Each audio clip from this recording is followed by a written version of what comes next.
কি অবস্থা মনারা, যারা যারা আমার পেজে অ্যাক্টিভ আছো, যারা যারা আমার পেজে জয়েন আছো, আমার ভিডিওগুলো দেখো তাদের জন্য, এবং যারা বাংলাদেশ ক্রিকেটটাকে ফলো করো, যারা বাংলাদেশ ক্রিকেটটাকে প্রতিনিয়ত দেখো তাদের জন্য বিশেষ একটা সুখবর আছে।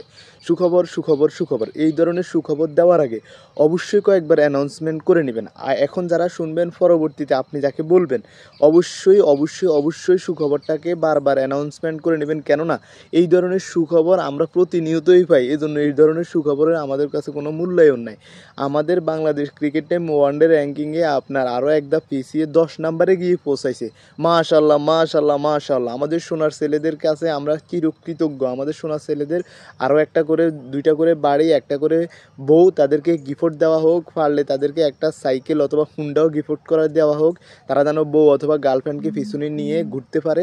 আমাদের সোনার ছেলেরা যা করতেছে আমাদের জন্য, ধীরে ধীরে দেখছেন নাম্বার বাড়াইতেছে। কিন্তু এই যে ধরেন 7, 8, 6, 5 এগুলো থাকলে একটা সংখ্যা কেমন কমে যেতেছে না, 10-এ গেছে মানে হচ্ছে দুইটা সংখ্যা হয়েছে, আপনি একও পাইতেছেন সাথে শূন্য পাইতেছেন।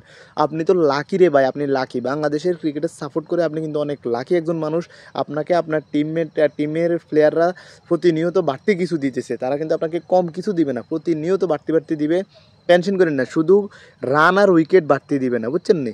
শুধু তারা ওই যে ফিসানোর দাব যেটা ওইটাতে বাড়তি দিবে। সো আমাদের সোনার ছেলেদের জন্য রইল শুভকামনা, তারা আরও এগিয়ে যাক, তারা আরও বাড়তি বাড়তি কিছু আইনে আমাদের কাছে দেখ, যেমন কি 10 আসছে, তারপরে 12 আসবে, তারপরে 14 আসবে, এরকম করে তারা আমাদের কাছে এনে দিবে।